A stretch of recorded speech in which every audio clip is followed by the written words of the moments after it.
வியாதியில் விடுதலை தருகிற இயேசு கிறிஸ்துவின் நாமத்தில் உங்களுக்கு என்னுடைய அன்பின் வாழ்த்துக்கள். இந்த நாளிலும் யோவான் எழுதின சுவிசேஷம் 5ஆம் அதிகாரம் 5ஆம் வசனத்திலிருந்து 9ஆம் வசனம் வரைக்கும் நம்ம தியானிக்க போகிறோம். 38 வருஷம் வியாதி கொண்டிருந்த ஒரு மனுஷன் அங்கே இருந்தான். படுத்திருந்த அவனை இயேசு கண்டு, அவன் வெகு காலமாய் வியாதியஸ்தனாய் இருக்கிறான் என்று அறிந்து அவனை நோக்கி, சொஸ்தமாக வேண்டும் என்று விரும்புகிறாயா என்று கேட்டார்.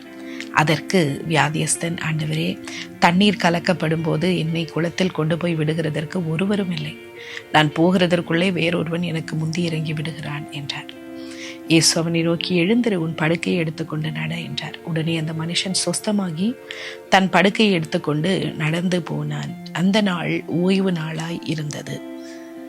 எனக்கு பிரியமான தெய்வ பிள்ளைகளே, நேற்று தினத்தில் நம்ம பார்த்தோம், 38 வருஷமாய் அவன் வியாதியாய் படுத்திருந்தான். இவ்வளோ ஏமாற்றங்கள், நம்பிக்கையற்ற தன்மை, இதெல்லாவற்றின் மத்தியிலும் உதவி செய்ய இயேசு அவனிடத்துல வந்தார்.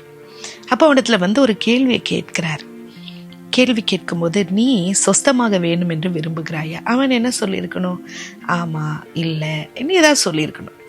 ஆனா அவன் சொல்லுகிற பதில் பாருங்களேன்.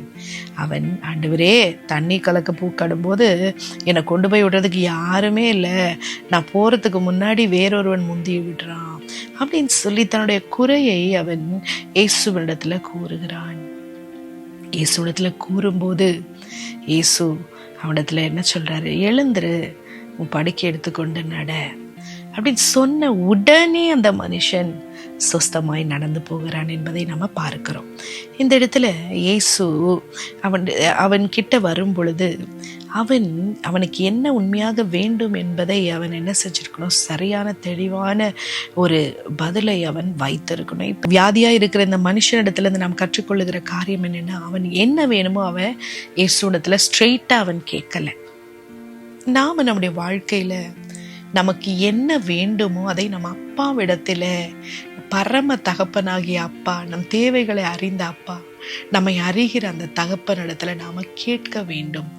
வேதம் சொல்லுகிறது, கேட்கிறவன் பெற்றுக்கொள்ளுகிறான். அப்ப நம்ம தேவைகள் அவருக்கு தெரியாதா அப்படின்னு சொல்றது இல்லை. நம்ம வாயிலிருந்து நம்ம என்ன சொல்லுகிறோம் அப்படின்றத இயேசு எதிர்பார்க்கிறார். அப்படி இல்லைன்னா நேரா வந்து, நீ எழுந்திரு மகனே, கண்டிப்பா வியாதியா இருக்கிறதுனால தான் அங்க படுத்திருக்கிறான்றது இயேசுவுக்கு தெரியும். ஏன் அவன்கிட்ட வந்து, நீ சொஸ்தமாக விரும்புகிறாயா அப்படின்னு கேட்கிறார். அப்போ அவனுடைய வாயிலிருந்து என்ன வர்றது அப்படின்றத பார்க்கறதுக்கு, அப்ப நம்முடைய வாழ்க்கையில நம்முடைய தேவைகளை நாம் என்ன செய்யணும்?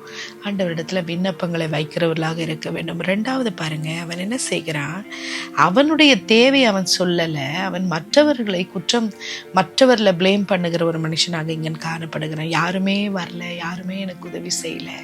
நம்முடைய வாழ்க்கையிலும் கூட நாம அற்புதங்களை பெற்றுக்கொள்ளாததற்கு காரணம் அவங்க சரியில்லை, இவங்க சரியில்லை என்று நம்ம சுற்றி இருக்கிற இடத்துல நாம காரணம் காட்டாதபடிக்கு, மற்றவர்களை பழி சொல்லாதபடிக்கு, நாம, ஆண்டவரே, எனக்கு இந்த உதவி தேவை, எனக்கு இந்த ஒரு விடுதலை தேவை, அற்புதம் என் வாழ்க்கையில தேவை, அதை நீங்க செய்ய வல்லவரா இருக்கிறீர் அப்படின்னு மற்றவர்கள் மேல நம்ம கண்களை பதிக்கிறத விட்டுட்டு எடுத்துட்டு ஸ்பெசிஃபிக்கா நம்முடைய தேவையை ஆண்டவரிடத்துல கூறுகிற பிள்ளைகளாக நாம் இருக்க வேண்டும் என்பதை இந்த சம்பவத்திலிருந்து நம்ம கற்றுக்கொள்ளுகிறோம். அது மாத்திரமல்ல, அவன் என்ன செய்கிறான்? நான் போகிறதற்கு முன்னே வேறொருவன் முந்தி இறங்கி விடுகிறான்.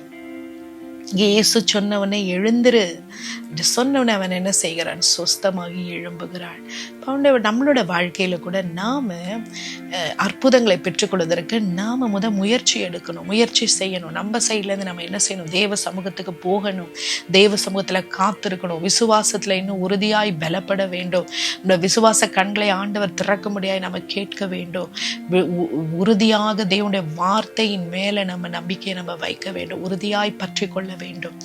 அப்படி நாம நம்முடைய சைட்ல இருந்து நாம முயற்சிகளை செய்யும் போது ஆண்டவர் அவர் செய்கிறதை அவர் செய்ய அவர் வல்லமை உள்ளவரா, உண்மை உள்ளவரா இருக்கிறார்.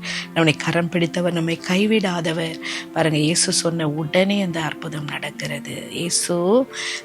இயேசு ஒரு வார்த்தை சொல்லுகிறார், சொன்ன உடனே அங்க அதிசயம் நடக்கிறது என்று நம்ம பார்க்கிறோம். நம்முடைய வாழ்க்கையில் கூட நம்முடைய விசுவாச குறைச்சல்களை ஆண்டவர் எடுத்து போட்டு உறுதியாய் நம் கண்களை மனுஷங்க மேல இல்ல, மற்றவர்களை குற்றப்படுத்தல, இயேசுவின் மீது பதிக்க கர்த்தர் நமக்கு உதவி செய்யும்படியாய் நாம அவரை நோக்கி நாம் பார்ப்போமா? எங்கள் அன்பின் தெய்வமே, ஆண்டவரே, எங்களுடைய தேவைகளை, விண்ணப்பங்களை ஆண்டவரே நாங்கள் உம்மிடத்துல கொண்டு வர எதற்கும் கவலைப்படாமல் எல்லாவற்றையும் குறித்து எங்கள் பாரங்களை, விண்ணப்பங்களை உங்களுடைய பாதத்துல கொண்டு வருகிறவர்களாய் இருக்க எங்களுக்கு உதவி செய்யும் கர்த்தாவே. இன்னும் அதிகமா எங்கள் விசுவாசத்துல நாங்கள் அப்பா உறுதியாய் இருக்க, எங்கள் நம்பிக்கையை தளர விடாம ஆண்டவரே உறுதியாய் நாங்கள் நிற்க கர்த்தர் எங்களுக்கு உதவி செய்வீராக. எங்கள் நம்பிக்கையெல்லாம் உம்மீது இருக்கட்டும் சுவாமி. ஆண்டவரே, அப்படிப்பட்ட ஒரு திட நம்பிக்கையை கர்த்தர் நீர் எங்களுக்கு தாங்க ஆண்டவரே. அது மாத்திரமல்ல, நாங்கள் எங்களை சுற்றி இருக்கிறவர்களை குறை சொல்லாதபடிக்கு, அதையே ஆண்டவரே குறைவுகளை பார்க்காதபடிக்கு, நிறைவாய் எங்களை நடத்துகிற கிறிஸ்துவை நோக்கி பார்க்க, நிறைவை எங்களுக்கு வாழ்க்கையில தருகிறவரை, குறைவுகளை நீக்குகிறவரை நோக்கி பார்க்க, நிறைவாய் எங்களை நடத்துகிற பரிசுத்த ஆவியானவரால் நிரப்பப்பட்டு நாங்கள் ஜீவிக்க கர்த்தர் நீர் எங்களுக்கு கிருபை தாரும். எங்களுடைய ஆண்டவரே அப்பா தரத்திலிருந்து நாங்கள் என்ன தரப்பிலிருந்து என்ன ஆண்டவரே நாங்கள் முயற்சிகளை செய்ய வேண்டும் அதை நாங்கள் செய்ய கர்த்தர் எங்களுக்கு கிருபை தருவீராக. ஜெபத்திலும் உபவாசத்திலும் கர்த்தரை தேடுகிறதிலும் உண்மையாயுமை சார்ந்து கொள்ளுகிறதிலும் உறுதியாய் நிலை நிற்க கர்த்தர் கிருபை தருவீராக, பலப்படுத்துவீராக. கர்த்தர் ஆண்டவரே தேவையான கிருபை தந்து கர்த்தர் நீர் வழி நடத்தும்படியாய் உங்களுடைய பலத்த கரத்துக்குள்ள எங்களை அர்ப்பணிக்கிறோம் பிதாவே. நீரே எங்களை வழி நடத்தும், காத்துக்கொள்ளும். துதிகன மகிமையா உமக்கு செலுத்தி இயேசுவின் நாமத்தில் ஜெபிக்கிறோம் ஜீவனுள்ள பிதாவே. ஆமேன், ஆமேன்.